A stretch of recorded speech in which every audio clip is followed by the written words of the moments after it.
করার পরে এরপরে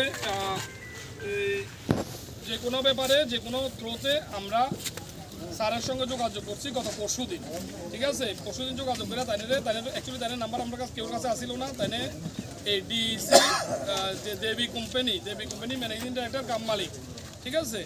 তো তাদের লোকে আমরা বাই থ্রো বিভিন্ন রকম প্রসেস ইউজ করে তাদের নাম্বার কালেকশন করে আমরা তাদের লোকে যোগাযোগ করছি। তাদের কালকা এই সমস্যা সম্বন্ধে পুরা জানানোর পরে তাই ইনস্ট্যান্ট সব কাজ ছেড়া দিয়া গতকালকেই রাত্রের ফ্লাইটেই তাই এখানে আইসি, ঠিক আছে। আসার পরে আমাদের গভর্নর স্যারের সঙ্গে তাদের কিছু মিটিং আসছিল, এটি মিটিং সেরা তাই অ্যাজ সুন অ্যাজ পসিবল তাই আইসে একদম ফ্রেশ ট্রেশ হয়ে আইসে আপনারা সবার সঙ্গে কথা কওয়ার লাগে যে প্রবলেমটারে টোটালি সলভ করা। তাই ইনিশিয়েটিভ নিছে যে টোটালি প্রবলেম সলভ করা হইব, আবার নতুন করে কাজ আজ্ঞানো হইব, ঠিক আছে। তো আপনারা সবাই সহযোগিতা মিললা আজকেই এখানে থাকেই তাই যা সলভ আছে সব সলভ, ঠিক আছে। তো